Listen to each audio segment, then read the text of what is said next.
El total de la población LGBTI más en el país asciende a 5 millones de personas, alrededor de 5 millones. Esto es básicamente 5.1% de la población. Uno de cada 20 personas pertenecemos a la comunidad LGBTI más. Y no solamente las personas que pertenecemos tendríamos que estar interesados en estos datos, puede ser que un familiar, un amigo, un compañero de trabajo sea parte de esta comunidad y hay una serie de retos hacia adelante que siguen persistiendo y la primera forma de cambiarlos o transformarlos es precisamente pues conociendo dónde estamos, conociendo los datos y sabiendo lo que nos toca hacer como sociedad. La lucha, el activismo, el grito de la comunidad y los colores del arco iris van ganando territorio. La suma resulta en la legislación sobre derechos LGBTIQ+ en México. Yo creo que en los últimos 10 años se ha avanzado mucho, sobre todo en estos, yo diría, en estos 2 últimos años, en el reconocimiento de algunos derechos. Temas diversos: reconocimiento de identidades, infancias trans, emisión de documentación, matrimonios igualitarios, acceso a la seguridad social, tipificación de los delitos de odio. Todo lo que se requiere para concretar la efectividad plena de los derechos fundamentales de las personas con orientación sexual distinta a la heterosexual. Y cuando se niega un derecho, pues se niegan muchas cosas, ¿no? Si bien hoy en día existe un panorama positivo, aún persisten retos a vencer. En cuanto a reconocimiento de la identidad de género, estamos casi la mitad y la mitad de los estados lo reconocen y la mitad lo desconocen. Un ejemplo de ello es el reconocimiento de las infancias trans, batalla legal que las familias poco a poco han ido ganando terreno a nivel nacional.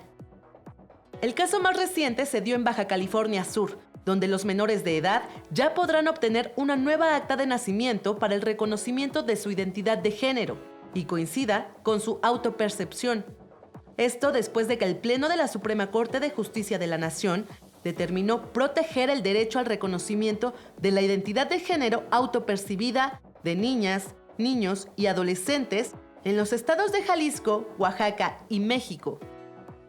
A solo unos cuantos días después de que la misma Corte ordenó al estado de Baja California Sur eliminar el requisito de mayoría de edad para que niñas, niños y adolescentes puedan modificar su acta de nacimiento de acuerdo con la identidad de género con la que se autoperciben. Sentencia que se giró en torno a una acción de inconstitucionalidad promovida por la Comisión Nacional de los Derechos Humanos.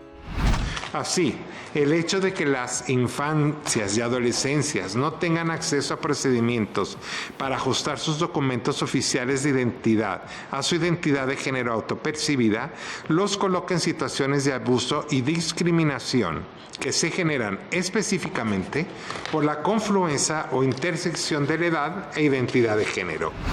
La Comisión Interamericana de Derechos Humanos advirtió que México ocupa el segundo lugar con mayor número de asesinatos de personas transgénero, siendo las infancias las más susceptibles a riesgos de persecución, maltrato, violencia y discriminación. El cambio en tu acta de nacimiento es un cambio como una cascada que impulsa otra serie de cambios de documentos y de reconocimiento. Es decir, que es como una llave. Entonces, una llave incluso también para la parte laboral. En general, pertenecen a la población mayormente discriminada. Personas del grupo de la diversidad sexual y de género encabezan la lista de grupos que más sufren violencias en nuestro país. Más del 37% refirió haber vivido una experiencia de discriminación en el último año, según la encuesta nacional de discriminación levantada conjuntamente por el INEGI, el CONAPRED y la CNDH. Como sabe, la discriminación pues es una acción muchas veces irracional o alimentada por prejuicios, estereotipos u otras razones en contra de algún grupo en específico y que muchas veces además pues puede resonar en una negación de derechos, por ejemplo, casi siempre injustificada o prácticamente siempre injustificada, contra poblaciones en específico? Las mujeres lesbianas o las personas trans, ¿no? A veces tienen menos confianza de venir a las instituciones a denunciar o no quieren hacer visibles estos casos de discriminación porque también tienen miedo a las represalias o porque a veces justo no han hecho el conocimiento quizá en su espacio laboral o familiar que son mujeres lesbianas o que son personas trans o no tienen una red y entonces es más difícil que denuncien.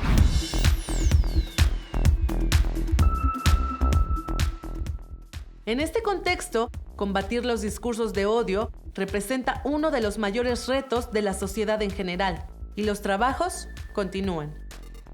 Datos del Observatorio Nacional de Crímenes de Odio contra Personas LGBTIQ+, en México, registró 22 desapariciones y 62 casos de asesinatos, atentados y suicidios.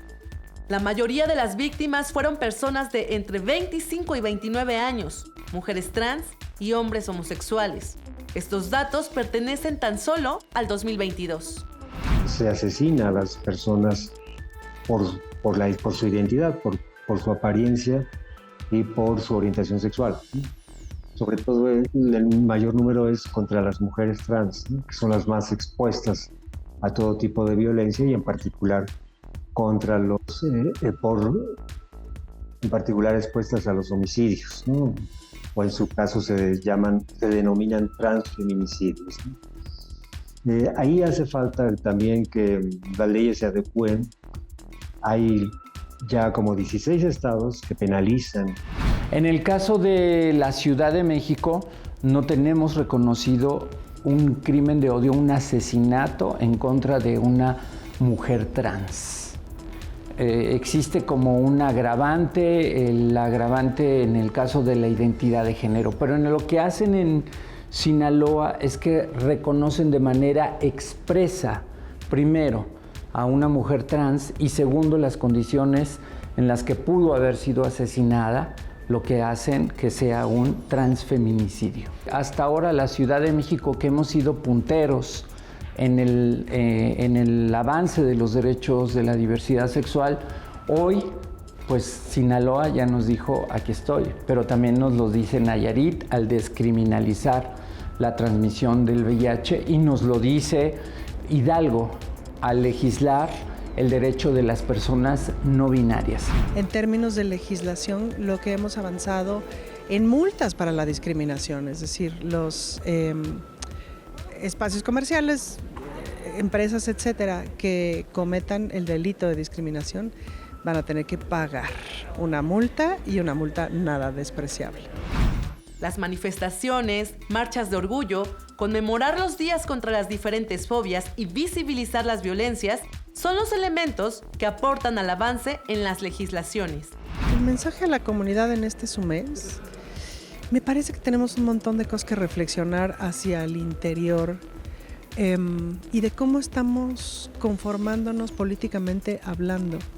Hay muchas pugnas internas y yo pondría en cuestionamiento todo el patriarcado interno de nuestro movimiento, toda la oportunidad que tenemos de construir una cultura de paz hacia adentro de nuestro movimiento, pues como simple estrategia política. Pues es muy impresionante cómo vamos a ver cuántos escenarios tenemos en la marcha, en vez de tener uno solo en unidad, a ver cuántos tenemos, y eso somos, y ojo que me incluyo, pero vale la pena cuestionarnos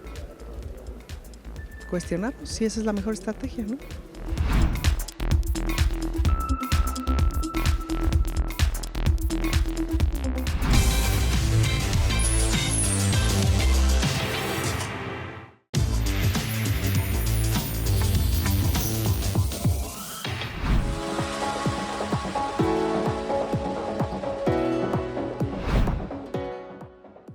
Años tardó nuestro país en permitir que personas del mismo sexo accedieran al matrimonio civil. Del 22 al 23, una de las cosas que tenemos que celebrar fue cómo pasamos de los 22 estados de la República a los 32 estados de la República con matrimonio igualitario. Fue así de... Ahora, No es que yo crea que el matrimonio es lo máximo, a veces sí, en veces no, pero es un derecho que para todo mundo es importante, es decir, tenemos que tener los mismos derechos. Uno que quiero resaltar de la Ciudad de México es la capacitación, la siguiente capacitación o la constante capacitación que ha tenido el registro civil para atender a todas las personas de la diversidad sexual y la capacitación que han tenido por primera vez las lunas, que es este espacio para recibir a las mujeres en diversas circunstancias de violencias. Es una capacitación que hemos ido dando de parte de nuestro equipo de atención especializada a mujeres LGBT. Productos de años de lucha de los colectivos de la diversidad sexual para estar en igualdad de condiciones que los heterosexuales. Pero esta es solamente una de tantas batallas que se han ido ganando, quedando varias en la lista de pendientes. Hasta ahora, en los registros, pues cuando nacemos tenemos, ¿no?, hombre o mujer, ¿no? Ya, de entrada, desde niños ya nos calificaron ahí. Las personas no binarias dicen, no, yo no me identifico ni con el género femenino ni con el género masculino, mi autopercepción es ni uno ni otro, soy no binario.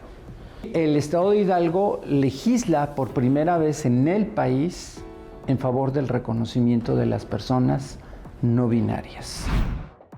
La comunidad no binaria es una de las menormente visibilizadas. Su lucha ha tomado un bastión con el activismo de Jesús Ociel, quien es el primer mexicano en cambiar su documentación al género no binario, abriendo camino a la comunidad.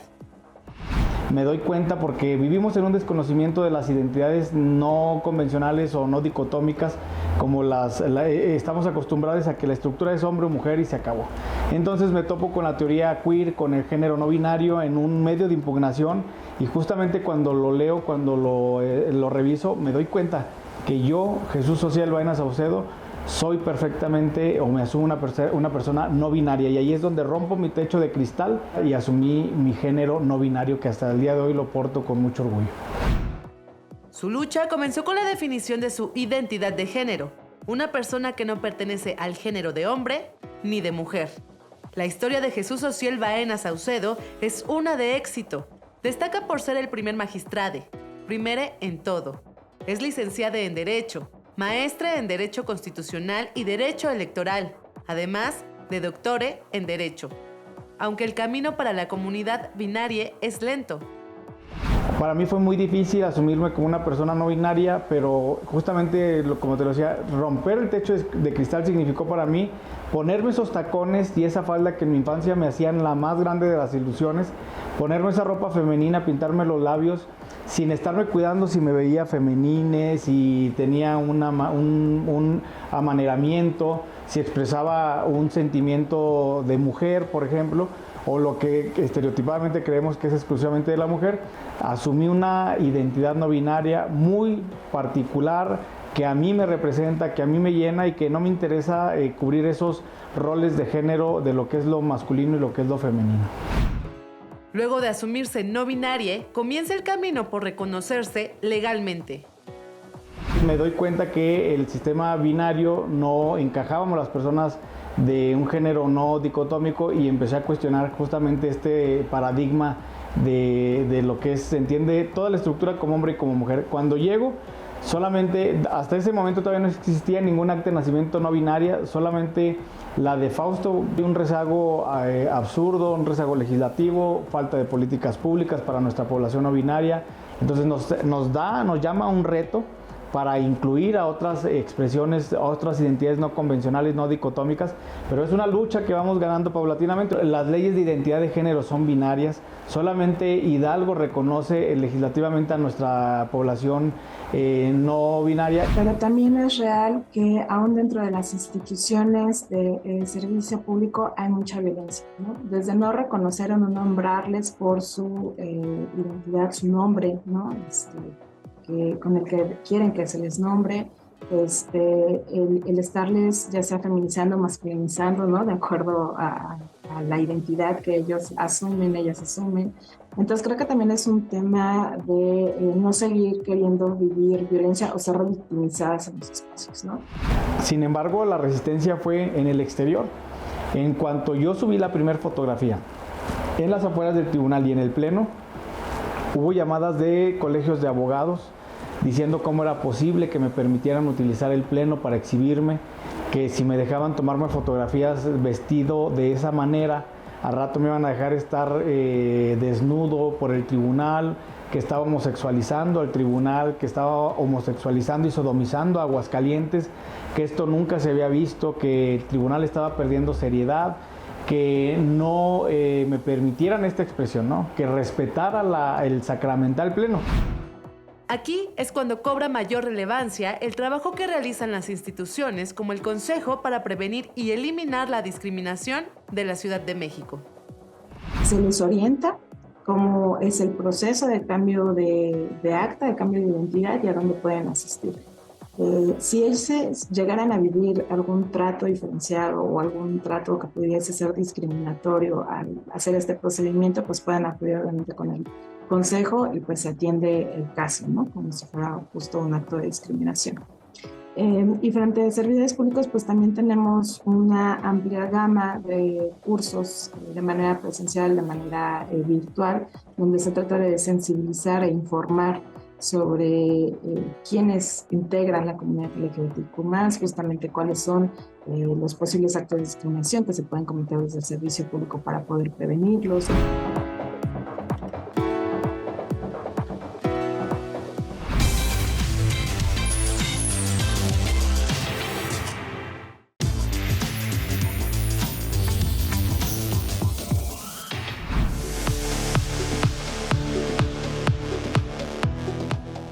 Si bien el movimiento LGBTIQ+ en México ha logrado colocar en la agenda las necesidades e intereses de estas poblaciones, detonando la discusión pública sobre los derechos humanos de las personas de la diversidad sexual, sentando las bases que apuntan terreno hacia la igualdad y no discriminación.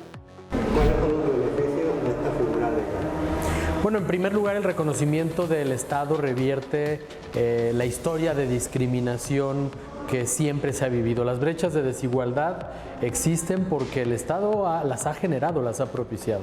En el momento en el que el Estado reconoce el matrimonio igualitario, hay un mensaje social muy claro de inclusión. Pero al mismo tiempo también hay derechos que se obtienen de manera legal, como el poder asociarte con tu pareja para obtener un crédito de vivienda, un crédito hipotecario, un crédito para abrir una empresa. También puedes heredar tus bienes a tu pareja una vez que fallezcas y puedes al mismo tiempo construir una familia adoptando a una persona menor que sea reconocido los dos como padres o como madres. Ahí la utilidad de ejercicios estadísticos como la Encuesta Nacional sobre Diversidad Sexual y de Género y la Encuesta Nacional sobre Discriminación. La encuesta marca, por las temáticas que trata, una serie de dimensiones en las cuales aún hay retos por hacer y que sí, como bien mencionas, autoridades de diferentes niveles de gobierno, pero ámbitos también como el legislativo y el ejecutivo, pueden utilizar estos insumos para enriquecer y mejorar la planificación, el diseño y evaluación de políticas públicas. ¿En qué ámbito estamos hablando? Estamos hablando en términos, por ejemplo, de acceso a la salud, a los servicios de salud. Ese es un elemento fundamental. Encontramos que la población LGBTI+ se atiende más en su conjunto en el sector privado que en el público. Entonces esto nos habla de reflexionar qué tipo de servicio público de salud estamos brindando a estas poblaciones. En general, gays y lesbianas son víctimas de heterosexismo. No son reconocidas por no pertenecer al grupo heteronormativo, propiciando que sean discriminadas, acosadas y se les nieguen sus derechos, el acceso a la seguridad social, a la educación, al trabajo y a la salud. Hay diversos estudios que hablan de que la mayor parte de las poblaciones de la diversidad sexual, tanto hombres como mujeres, como personas trans y no binarias, han enfrentado discriminación en la atención de su salud, ya sea por prejuicio por parte del personal, a través cuando se pregunta sobre sus prácticas, ya sea por su expresión de género, es decir, a veces desde la misma recepción, ¿no? Los pueden hacer sentir discriminados, el no respetar los pronombres, el no respetar el nombre que las personas eligen. todo eso va creando barreras. Cuando les vamos poniendo todas estas barreras a la población, pues es francamente difícil. Hay que reconocer que, por ejemplo, las personas trans tienen un promedio de vida que difícilmente logra rebasar los 40 años. Y esto habla mucho de lo que nos hace falta por hacer en materia de salud. Y no estoy hablando únicamente de temas de salud relacionados con salud sexual, con VIH, estoy hablando de salud integral para las mujeres lesbianas, para hombres gays, personas bisexuales, personas por supuesto trans. Entonces, por supuesto que en materia de adultos mayores de la diversidad sexual hay mucho que hacer, pero sobre todo con perspectiva de salud. En ese sentido, es de vital relevancia asegurar servicios médicos enfocados a satisfacer las necesidades propias de este sector de la población. Cuando sacamos el tema de diversidad sexual dentro de la atención a salud, nos perdemos la oportunidad de hacer una mejor valoración, de hacer un diagnóstico integral de necesidades y de ofrecerle a las personas las intervenciones necesarias, ¿no? Ni más ni menos de lo que requieren, sino lo que les ayuda a potenciar su salud y a disfrutar mayormente de su sexualidad. Sin embargo, el acceso se ve limitado por el desconocimiento y prejuicios de parte del personal encargado de brindar o canalizar a los servicios, por lo que sensibilizar al respecto es otro de los pendientes por resolver. Uno puede creer lo que decida creer, pero a la hora de dar un servicio, pues tenemos justo que hacerlo con todo lo que nos implica del servicio, que es en igualdad, sin discriminación, con respeto y sobre todo el trato digno a todas las personas. Otro tema que ha cobrado relevancia en los últimos tiempos, como cambio impulsado por la sociedad, es el de los baños neutros como una manera de proporcionar un espacio seguro a las personas trans y no binarias, que no ha escapado del debate público sobre su pertinencia. Se puede considerar un tema de inclusión siempre y cuando no se les obliga a las personas a usar específicamente esos baños. Es decir, si una mujer trans decide entrar al baño de mujeres o no viendo un baño neutro, pues puede hacerlo, ¿no? El hecho de decirle tú no puedes usar solo el baño neutro te toca, ese sería el acto de discriminación, porque sería no reconocer su propia identidad, ¿no? En otros países y en algunos casos aquí en México, como las universidades, están funcionando. Están siendo como buenas prácticas el uso de los baños neutros. Entonces hace falta esos cambios sociales, sobre todo cambio de mentalidades, sensibilizar a la población, despertar la empatía, reconocer la diversidad que compone a la sociedad, nos enriquece a todas y todos, enriquece a la misma sociedad. Muchas veces lo religioso ha sido negado para todas las personas LGBTIQ+. Se nos ha dicho que somos aberración, se nos ha dicho que somos pecadores, pecadoras, se nos ha dicho que vamos a ir al infierno. Y todos esos discursos de odio que vienen desde las iglesias ha significado para muchas de nosotras, para muchos de nosotros, para muchas de nosotres, la imposibilidad de acceder a lo religioso. Y con todo lo anterior, los trabajos para una vida digna y de reconocimiento de la comunidad LGBTIQ+, van más allá de lo legislativo y lo social.